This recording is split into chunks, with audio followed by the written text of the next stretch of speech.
நீங்க every month save பண்றீங்களா? பேங்க்ல ஆர்டி அப்புறம் எஃப்டி எல்லாம் போடுறீங்களா? ஆனாலும் உங்களுக்கு ஒரு டவுட் இருக்கும். சேலரி வருது, சேவ் பண்றேன். ஆனா காசு ஏன் அப்படியே நிக்க மாட்டுது? இந்த கொஸ்டின் உங்களுக்கு இருந்தா, இந்த வீடியோ உங்களுக்காக தான். இந்த வீடியோல நான் சொல்லப் போறது சேவிங் தப்புன்னு கிடையாது. ஆனா சேவிங் மட்டும் போதுமா? மிடில் கிளாஸ்க்கு அது ஏன் ஒர்க் ஆக மாட்டுது? அண்ட் சிம்பிளா எக்ஸாம்பிளோட நான் எக்ஸ்பிளைன் பண்ண போறேன். ஓகேங்களா? இப்போ நம்ம வீடியோ ஸ்டார்ட் பண்ணலாம். ஃபர்ஸ்ட் சேவிங்னா என்னன்னு சொல்லிட்டு நான் சிம்பிளா சொல்றேனே. சேவிங்னா இன்னைக்கு யூஸ் பண்ற காசு இல்லாம ஃபியூச்சருக்காக சைடுல காசு எடுத்து வைக்கிறது. எக்ஸாம்பிள் சொல்லணும்னா, இப்ப சேலரி 30,000 வருது அப்படின்னா, அதுல வீட்டு செலவு மற்ற செலவு எல்லாம் 25,000 போயிடுதுன்னு சொல்லிட்டு வச்சிங்களேன். அதுல மீதி 5,000 மீறும். ஸோ அந்த 5,000 எடுத்து ஃபியூச்சருக்காக எடுத்து வைக்கிறது. அததான் நம்ம சேவிங்னு சொல்லிட்டு சொல்லுவோம். கரெக்ட்டுங்களா? இது கேட்கறதுக்கு நல்லா இருக்கும். ஆனா எங்க ப்ராப்ளம் ஸ்டார்ட் ஆகுதுன்னு சொல்லிட்டு உங்களுக்கு தெரியுமா? உண்மையான பிரச்சனை எங்கேருந்து ஆரம்பிக்குதுன்னா, மிடில் கிளாஸ் பீப்புளுக்கு தான். அவங்க சேவ் பண்ணுவாங்க. ஆனா சேவ் பண்ற அந்த காசு க்ரோ ஆகாது. எக்ஸாம்பிளுக்கு சொல்லணும்னா, இப்போ ஒருத்தவங்க ஒரு மாசத்துக்கு 5,000 சேவ் பண்ணி வைக்கிறாங்க. அண்ட் அப்படியே 12 மாசத்துக்கு கணக்கு பண்ணி பாருங்களேன். வருஷ கடைசியில அவங்களுக்கு 60,000 கையில நிக்கும். அண்ட் அந்த 60,000 பெரிய அமௌண்ட் தான். இல்லன்னு சொல்லிட்டு சொல்லல. ஆனா அதிலேயே பாத்தீங்கன்னா, ரென்ட்டுக்கு சைடுல போவோம். அப்புறம் மெடிக்கல்னு சொல்லிட்டு காசு எடுத்துப்போம்.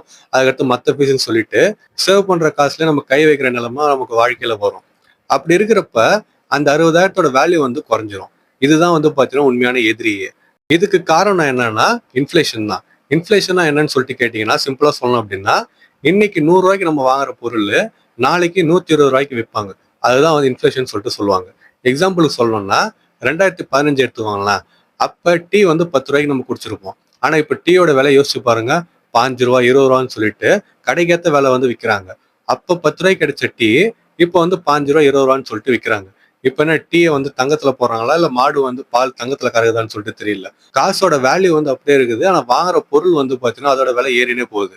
இதுதான் இன்ஃப்ளேஷன் சொல்லிட்டு சொல்லுவாங்க. அண்ட் சேலரி அப்படியே இருந்தாலும் லைஃப் காஸ்ட் பாத்தீங்கன்னா இன்க்ரீஸ் ஆகுது. ஸோ நீங்க சேவ் பண்ற காசு சைலண்டா பவர் லூஸ் பண்ணுது. அதுதான் பிரச்சனையே. இப்ப பேங்க்ல நீங்க சேவ் பண்ற காசு என்ன ஆகுதுன்னு சொல்லிட்டு நம்ம பார்ப்போம். பேங்க் உங்ககிட்ட 4 to 6% இன்ட்ரெஸ்ட் கொடுக்கும். அண்ட் அதே பேங்கே என்ன பண்ணும்னா லோனுன்னு சொல்லிட்டு 10% வச்சு உங்களுக்கு கொடுக்கும். ஸோ டிஃபரன்ஸ் புரியுதுங்களா? டிஃபரன்ஸ் பேங்கோட ப்ராஃபிட் தான். இது தப்பு கிடையாது. ஏன்னா சிஸ்டம் இப்படிதான் இருக்கும். ஆனா பிரச்சனை எங்கன்னா மிடில் கிளாஸ் கிட்ட தான். அவங்க ரிஸ்க் எடுக்க பயப்படுவாங்க. அதே மாதிரி அவங்களுக்கு இதை பத்தின கரெக்டா நாலேஜ் இருக்காது.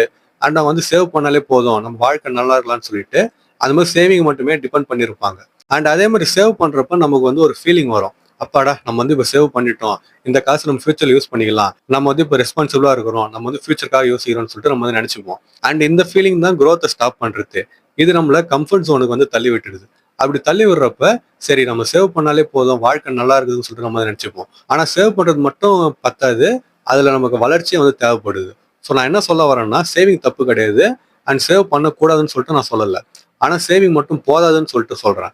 சேவிங் சேஃப்டி தான். அது கன்ஃபார்மா அந்த காசு நமக்கு ஹெல்ப் பண்ணும். ஆனா அந்த சேவிங் அப்படியே இல்லாம அது growth ஆச்சுன்னா எப்படி இருக்கும்னு சொல்லிட்டு யோசிச்சு பாருங்க. இன்னும் சிம்பிளா சொல்லணும் அப்படின்னா, வாட்டர் நம்ம ஸ்டோர் பண்ணா மட்டும் பத்தாது. அந்த தண்ணி கிளீனா இருக்குதான்னு சொல்லிட்டு நம்ம பார்க்கணும். அண்ட் அந்த தண்ணி நம்ம யூஸ் பண்ண முடியுதான்னு சொல்லிட்டு பார்க்கணும். அப்பதான் ஸ்டோர் பண்ணி வைக்கிறதுக்கு ஒரு அர்த்தம்னே சொல்லிட்டு நம்ம சொல்லலாம். கரெக்ட்டுங்களா?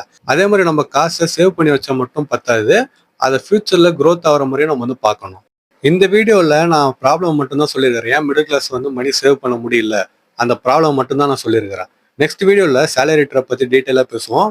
அதே மாதிரி மிடில் கிளாஸ் ஏன் அப்படியே ஸ்டக் ஆயிருக்கிறாங்க, அதை பத்தி நம்ம பேசுவோம். ஓகேங்களா? ஸோ இந்த வீடியோல நான் சொன்ன விஷயம்லாம் உங்களுக்கு ரிலேட் பண்ண முடியுது, உங்களால் புரிஞ்சுக்க முடியுது, நானும் இப்படி தான் பண்றேன், எனக்கும் இந்த தாட்லாம் இருக்குதுன்னு சொல்லிட்டு நினைச்சீங்கன்னா அதை கமெண்ட்ல சொல்லிட்டு போங்க.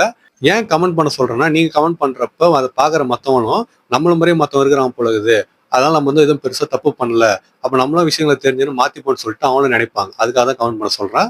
ஸோ இந்த வீடியோ நான் சொன்ன மாதிரி நீங்களும் இருக்கிறீங்க அப்படின்னா அதை கமெண்ட்ல சொல்லிட்டு போங்க. அண்ட் உங்க ஃப்ரெண்ட்ஸ் யாராவது உங்களை மாதிரி தான் இருப்பாங்கன்னு சொல்லிட்டு நினைச்சீங்கன்னா அவங்களுக்கு இந்த வீடியோ ஷேர் பண்ணி விடுங்க. ஸோ நான் இன்னொரு வீடியோல உங்களை மீட் பண்ற வரைக்கும் டாடா.